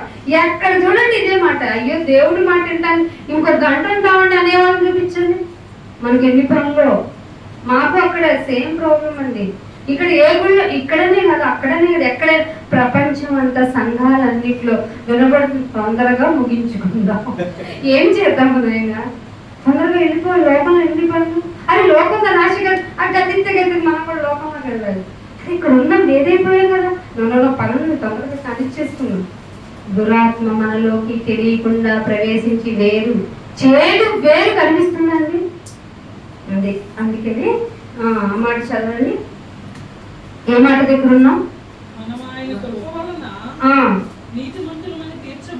నీతిమంతులమని తీర్చబడి నిత్య జీవానికి వారసులగుటకే ఆ పరిశుద్ధాత్మను మన రక్షకుడైన యేసుక్రీస్తు ద్వారా ఆయన మన మీద సమృద్ధిగా కుమ్మరించును. అప్పుడు విస్తారమైన నిరీక్షణ ఉంటే ఫ్రస్ట్రేషన్ మనసులో పెట్టుకొని మెల్లగా మౌనంగా ఉండాలి. కానీ అరుపులు ఏందిరా బాబు అని అడగండి. ఏమన్నా ఎక్కడన్నా అరుస్తున్నారు అనుకోండి, వెంటనే వెళ్ళి అడగాల్సిందేంటి? విస్తారమైన నిరీక్షణ ఇస్తే ఫ్రస్ట్రేషన్ మౌనం అవ్వాలి కదా. ఏంటి లేట్ అయిందన్నా? అవును అని అంటావా? అంటాం. అంటావా మేడం లేట్ వస్తే? పద పద అంటాం. ఏంటి మనలో ఫ్రస్ట్రేషన్ అది. అలాంటిదే విస్తార నిరీక్షణకు నీకెందుకు కలగజేశాడు? నిత్యజీవం ఇవ్వటానికి పరిశుద్ధాత్మ దేవుడట మన రక్షకుడైన యేసుక్రీస్తు ద్వారా మనకు వచ్చిందేంటి? రక్షణ కదా. ఆ రక్షణ తీసుకుంటే మనకు వచ్చిన ప్లస్ ఏంటి? పరిశుద్ధాత్మ కదా. ఆ పరిశుద్ధాత్మని కుమ్మరించాడంట. అందుకు ఓరి బాబోయ్, పరిశుద్ధాత్మ అంటే ఇలాగా ఉంటారా? ఇంకా నిరీక్షిస్తూ ఉంటారా? ఇంకా ప్రేమ చూపుతూనే ఉంటారా? ఇంకా సమాధానంగానే ఉంటారా? అయ్యో బాబోయ్, ఇంత లైఫ్ టైం పాటించాలి కదా. ఇవి నిత్యము పాటించాలి కదా. అందుకే మీ మీద కొమ్మరించాను అని కింద ఈ మాట ఏమో నాయన నమ్మబుద్ధి కావట్లేదు. ఎందుకంటే లోకంలో సంఘం అనే చెప్పాను, ప్రతి చోటల్లో మాకు బ్యాండ్ బాజా బారాత్రి చూసినట్టు చూస్తాం. ఏంటంటే అంటే మా ఇంటి దగ్గర ఒకళ్ళు ఉండేవాళ్ళు. అనుభవాలు చెప్పాలండి, పచ్చి అనుభవాలు అవి. ఏమిటంటే వాళ్ళు పెంతుకొస్తూ మేము వాళ్ళ ఇంట్లో ప్రార్థన పెట్టుకున్నారంటే గజగజగా వణికిపోయేవాళ్ళం. మా కుక్కల అరుపులకి భయపడిపోయాయి. అవి ఆడటం మొదలు పెడతాయి. ఒక్కరు కాదండి, గంట కూర్చుంటారు, గొలుసులా కూర్చొని అందరూ మెల్లగా భూమి అని ఒకేసారి అరుస్తారు. ఏమిటి అంటే దేవుడి గురించి. ఆంటీ ఇది కరెక్ట్ అంటారా ఆంటీ అని అడిగాను నేను. మాకు ఇలాగే చెప్తారా అంటారు. తప్పవైతే వాక్యము చూడని చదవని మీదే తప్పు, వాళ్ళదేం తప్పుగా చెప్పేస్తాను నేను. మీరు ఇలా గొంతెత్తి అరవటం వల్ల దేవుడు ఇష్టపడడు. అందుకే మీరు మా పక్కకు వచ్చారు అంటే సత్యం తెలియచేయడానికి అనుకుంటా. మొత్తం పరిశుద్ధాత్మ గురించి A to Z పిల్లలతో సహా రెఫరెన్స్తో సహా ఇచ్చేసాను. వాళ్ళు రియలైజ్ అయ్యారు, కానీ ఆ పాత ప్రాచీన స్వభావం నుండి బయటపడటానికి ఇష్టపడాల. ఎందుకని? అలవాటు పడిపోయారు కదా. మ్యూజిక్కి కాలు ఎందుకు కొడతారు చెప్పండి? అది ఒంటిలో ఉన్న స్వభావం, తెలియకుండానే కొడుతూ ఉంటారు. ఎందుకు? అది స్వభావం. ప్రాచీన స్వభావాన్ని చంపుకోవడానికి ఇష్టపడని జనాంగం వాళ్ళు.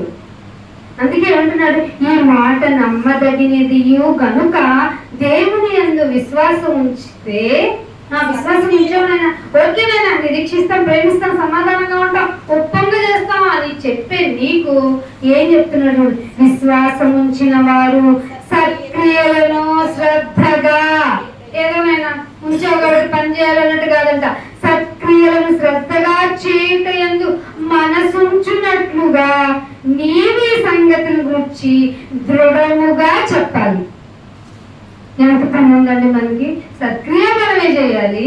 ఆ సత్క్రియ శ్రద్ధగా చేయటం కూడా మన పనే అయి ఉండాలి. నాయన నేను శ్రద్ధగా చేయడానికి నాకు మనసు ఉంచు నాయన అని కూడా మళ్ళీ ప్రార్థన చేసుకోవాలి. మళ్ళీ ఈ క్రియ చేయించేది ఎవరు? పరిశుద్ధాత్మ దేవుడు. అర్థమైంది ఎంత పని చేస్తున్నారో పరిశుద్ధాత్ములు. పైగా ఇవి మంచివి మనుషులకు యూజ్ అయ్యి, పనికి ఆహార పథకం, మీకు ఈ పథకం, మీకు ఇన్ని పథకాలు ఉన్నాయి, ఈ పథకం, అవి ప్రభుత్వాలు చేసేవి, అవి కొంత మట్టుకే ప్రయోజనం. నువ్వు కనుక మంచి కార్యం చేయటానికి, ఏ మంచి కార్యమో సత్క్రియలను శ్రద్ధగా చేయటానికి మనసు ఇవ్వమని దేవుణ్ణి అడగటము, అది దృఢంగా నీ మనసుతో చెప్పుకోవడం, ఈ పనులన్నీ మంచివి, మనుషులకు ప్రయోజనకరమై ఉన్నవి. మనుషులకు ప్రయోజనమైనది, మేలైనది చెయ్యని వానికి దొరికిపోయారా లేదా? వినుటకు మట్టుకు విందురే గాని గ్రహింపరు. దేవుని పని చేయనివారు. ఏంటి వినేసి వెళ్ళిపోతూ ఉంటే నలుగురు చెప్పాలని లేదా? చెప్పాం. అదంతా బాధ్యత అంటే కోటేశ్వర కుటుంబం చూసుకుంటారులేదు. వచ్చి వాళ్ళు ఎలాగో వాళ్ళు పిలుస్తారు, వీళ్ళ పని వీళ్ళు చేసుకుంటారు, వాళ్ళ పని వాళ్ళు చేసుకుంటారు. మేము మాత్రం జస్ట్ అలా రావటం మాకు ఎంత కష్టమైన పని తెలుసా? ఫ్రెండ్స్ని వదులుకోవాలి, ఫ్యామిలీస్ని వదలాలి, ఫేవరెట్ ఫుడ్ వదిలిపెట్టాలి, ఫేవరెట్ ఎంటర్టైన్మెంట్ ప్రోగ్రామ్స్ వదిలిపెట్టాలి, ముసలమ్మ ముచ్చట్లు లాంటి కబుర్లు వదిలిపెట్టాలి. అవన్నీ వదిలిపెట్టి ఇక్కడికి రావడం అంటే ఎంత త్యాగం చేస్తున్నట్టు అనుకుంటాం మనం. పని అందరికీ, విశ్వసించిన వారందరికీ ఏ కార్యం? కార్యాలు శ్రద్ధగా చేయనట్లు మనసుంచుకోవాలి. అర్థమైందా? విశ్వాస చేయాల్సిన పని. ఇంకొక మాట చూపిస్తాను. ఇదే కీర్తన ఏప్రిల్కి రాసిన పత్రిక 6వ అధ్యాయము, ఏప్రిల్కి రాసిన పత్రిక 6వ అధ్యాయము 18వ వచనం. 6వ అధ్యాయం 18వ వచనం. ఈ విధముగా దేవుడు తన సంకల్పము నిశ్చయమైనదని ఆ వాగ్దానములకు వారసులైన వారికి మరి నిశ్చయంగా కనపరచాలని ఉద్దేశించిన వాడే తాను రెండు సంగతులను బట్టి మన సంగతులు రెండు మన ఎదుట ఉంచాడంట. ఏంటంటే మన ఎదుట ఉంచబడిన నిరీక్షణను. మన ఎదుట ఏముంచబడింది? నిరీక్షణను చేపట్టడానికి శరణాగతులము. నాయన శరణం నువ్వే నాయన అనుకునేందుకు మళ్ళీ ఆయనే ఏం చేశాడట? శరణాగతులమైన మనకు బలమైన ధైర్యము కలుగునట్లు ప్రమాణము చేసి వాగ్దానాన్ని దృఢపరిచారు. నాయన నాకు ఈ వాగ్దానం ఇచ్చేవా? ఈ రోజు దేవుని వాగ్దానము, రేపు దేవుని వాగ్దానము, నీ బర్త్డేకి దేవుని వాగ్దానం, మ్యారేజ్ డేకి అవి కాదు నాయన వాగ్దానాలు. అందుకు కాదు, జీవిత కాలానికి వాగ్దానం ఇచ్చాడు. ఏంటో తెలుసా? నిరీక్షణ. మళ్ళీ ఆయన బలపరుస్తున్నాడంట. అందుకనే ఇదే ఏప్రిల్ రాసిన పత్రిక 12వ అధ్యాయం చూడండి. 12వ అధ్యాయం 14వ వచనంలో అందరితో సమాధానం. ఇక్కడ దొరికిపోతాం అందరం. బాబు నన్ను ఎంత చేస్తాడు, ఎంత బాధ పెట్టాడు అన్న. బాధ పెడటానికే ఉంటారు దురాత్ముడు. యేసుప్రభు గారిలో దూరి నాయన నీకు సిలువ వేసే దూరం అవుతాడు అంటే పేతురు వెరీ థ్యాంక్ యూ పేతురు అన్నాడా? పేతురుతో యేసుప్రభు గారిని ఏమన్నాడు? పేతురు వెరీ గుడ్ పేతురు అన్నాడా? సాతానా వెనక్కి పో అన్నాడు. నేను పేతురుతో మాట్లాడాను అనుకో, డైలాగ్ యాడ్ చేశానులే.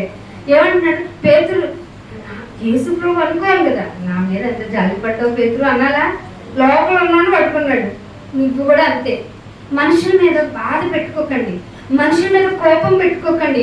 వాడు ఎవరైనా నేను ఇబ్బంది పెడుతున్నాడు మాట చేత ఇంకేదన్నా దాంతో నువ్వు బాధ పడ్డావు అంటే సాతాను వాళ్ళని ప్రేరేపించేశాడు నీ విశ్వాసాన్ని పరీక్షించడానికి. అర్థమవుతుందా? అందుకే ఇక్కడ అంటున్నాడు అందరితో సమాధానమును పరిశుద్ధత కలిగి ఉండటానికే ప్రయత్నం చేయండి. ఎందుకంటే పరిశుద్ధత లేకపోతే సమాధానం లేదు, సమాధానం లేకపోతే పరిశుద్ధత రాదు. ఈ పరిశుద్ధత లేకపోతే దేవుడిని అసలు చూడదు. ఎక్కడి నుంచి ఎక్కడ లింక్ అయిపోయింది చూసారా? అందుకే అందరితో సమాధానంగా ఉండండి, అందరితో సమాధానంగా ఉండండి అని ఇదే మీకు ఈ మాటే 2 కొరింథీలో చెప్తున్నాడు. ఇంకొక మాట చూడండి. 2 కొరింథీలకు రాసిన పత్రిక 7వ అధ్యాయము 1వ వచనం చూడండి. ప్రియులారా మనకు వాగ్దానాలు ఉన్నాయి కాబట్టి సంవత్సరానికి ఒకటి తీసేసుకున్నాం అన్నాడండి. అక్కడ ఏమైనా ఉన్నది సంవత్సరానికి రోజుకి ఒకటి తీసేసుకున్నాం అని?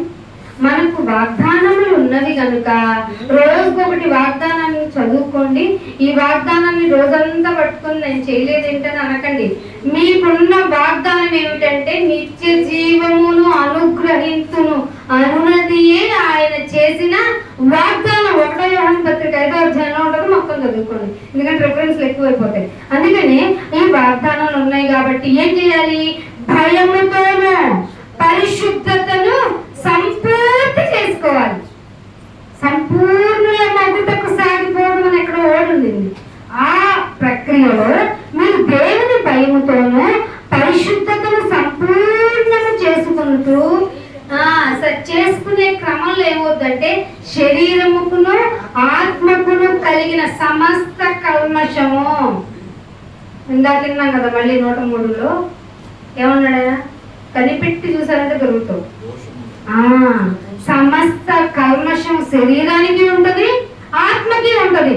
ఈ కల్మషముల నుండి మనల్ని మనము నాయన నా నెత్తి మీద చెయ్యి, నాకు ప్రార్థన చేయి, నేను పవిత్రులు అవుతానని ఎక్కడా చెప్పరు.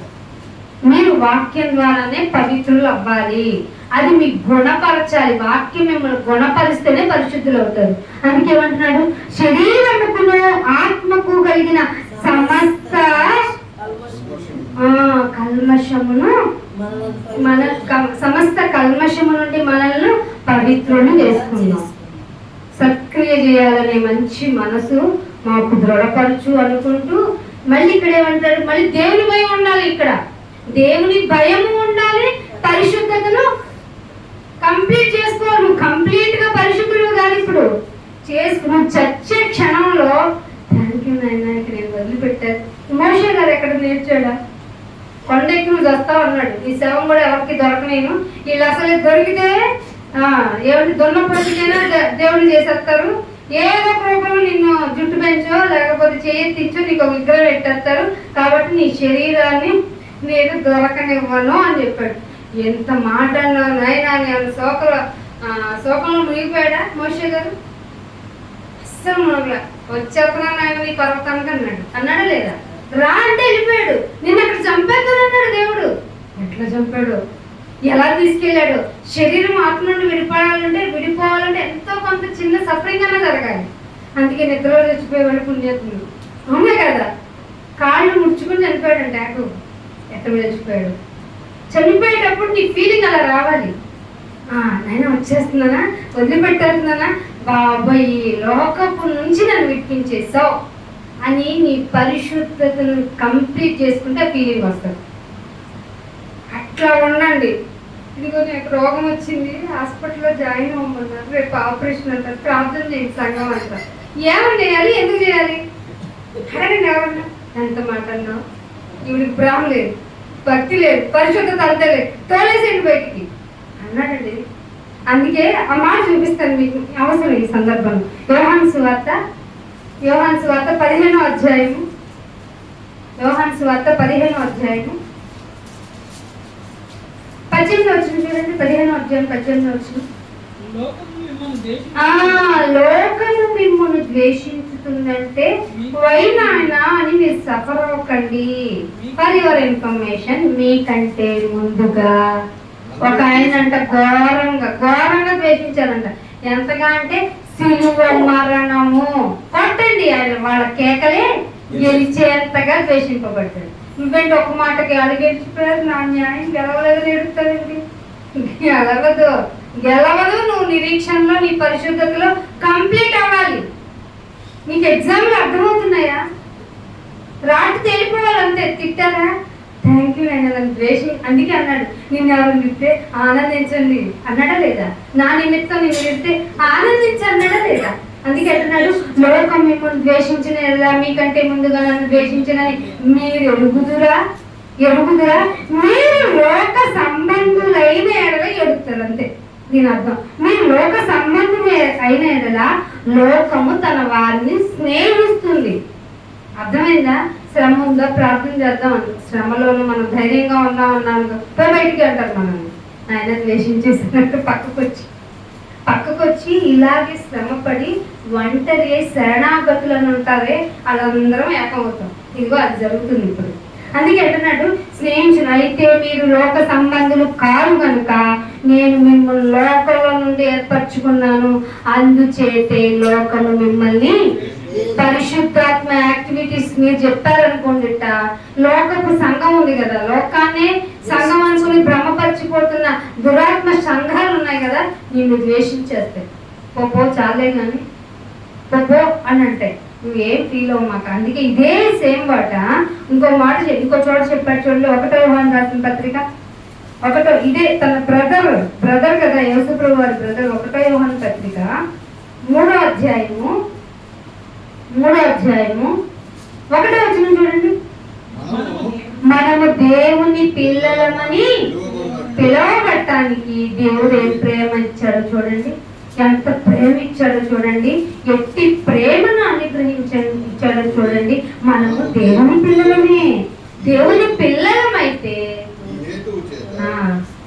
లోకము మనల్ని ఎరగదు. ఏ హేతు చేత? దేవుడు మనల్ని ప్రేమిస్తున్నాడన్న హేతు చేత లోకం మనల్ని ఎరగదు సరికదా? ఎందుకు ఎరగలేదంటే, ఎందుకనగా అది ఆయనను ఎరగలేదు. సంఘమే ఇప్పుడు లోకమయ్యింది, లోకమే సంఘం అయ్యింది. కాబట్టి ఆయన ఎరగలేదు కాబట్టి మనల్ని ద్వేషిస్తారు. అయితే మనము ఇప్పుడు దేవుని పిల్లలమై ఉన్నాము, మనము ఇక ఏమవుదాము అన్నది మనకి ఇప్పుడు అప్రస్తుతం, అవసరం లేదు.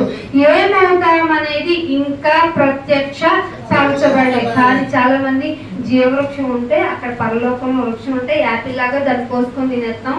అప్పుడు మనం ఎప్పుడు అయ్యో అది లేపిందే మనం లేకుండా ఉండటానికి.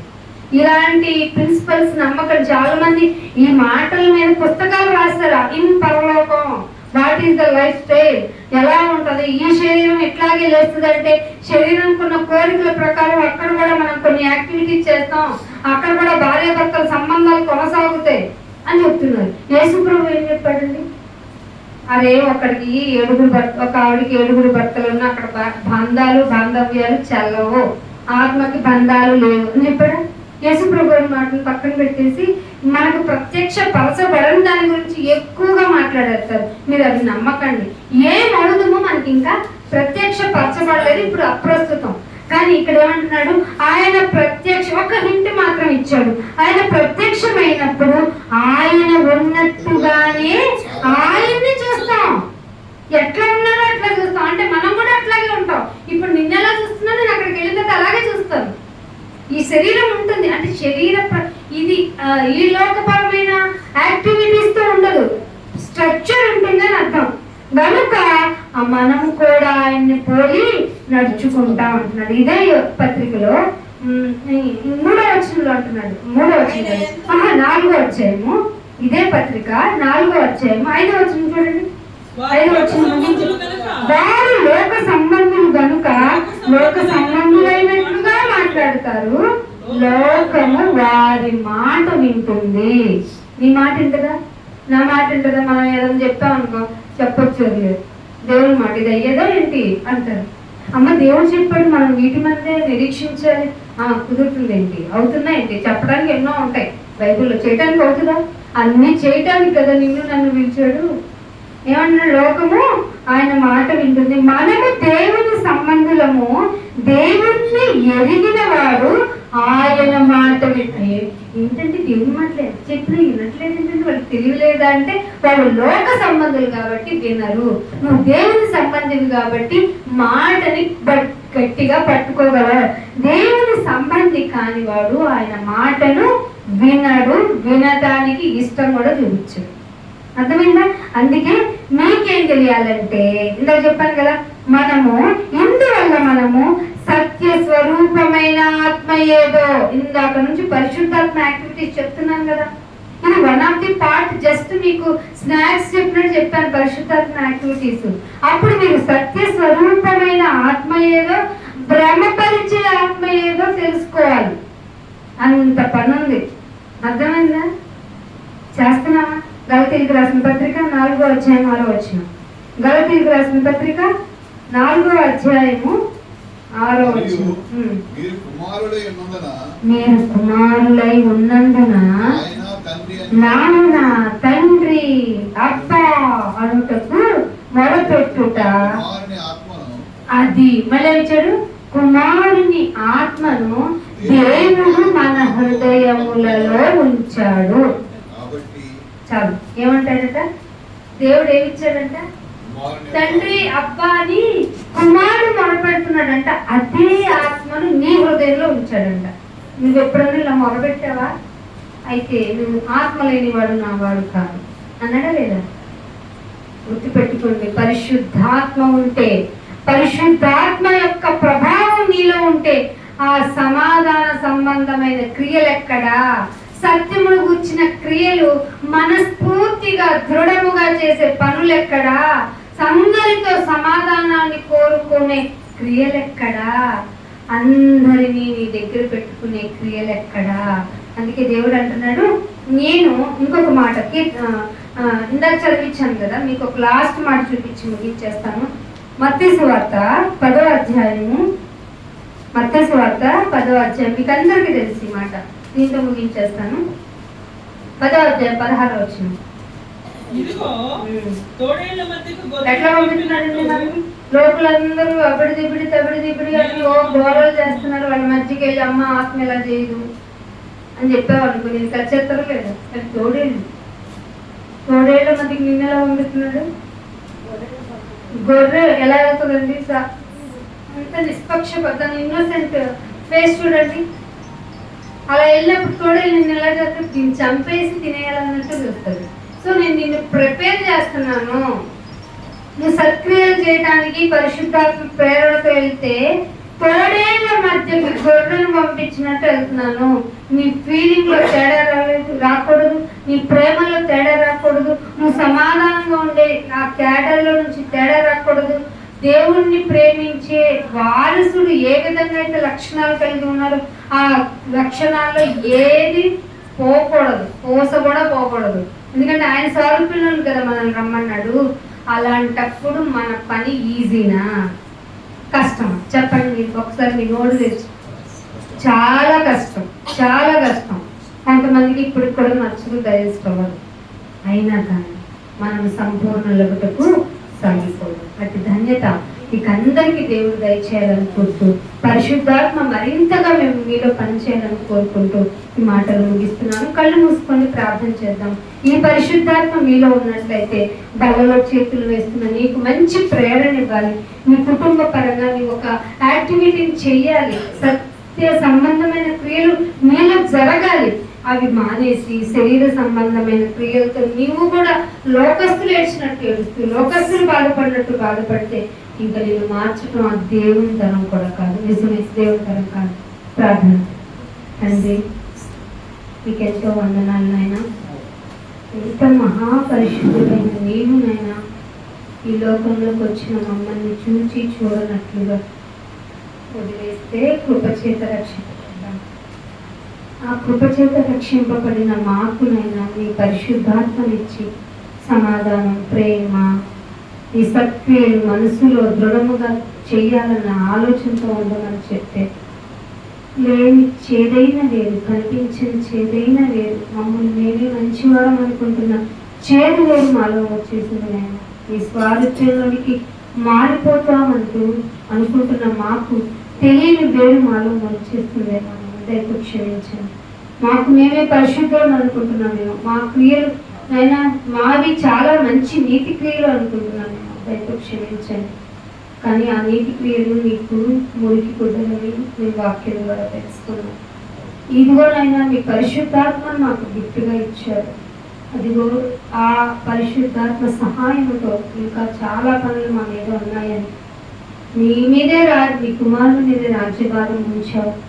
మేము కూడా పనిలో పాలి భాగస్తులం అవ్వాలని మీ కుమారుడు చేసిన త్యాగాన్ని జ్ఞాపకం చేసుకోమంటున్నాం. చేసుకున్న మేము పనుల నిమిత్తం ప్రచురించాలనేటువంటి అవగాహన కలిగి ఆత్మను రగిలించుకొని నిత్యము నీ కొరకు పోరాడే శక్తిని ప్రసాదించినాను. ఇవో బిడ్డలకు నీ మాటలు చెప్పి ఉన్నాను నాయన.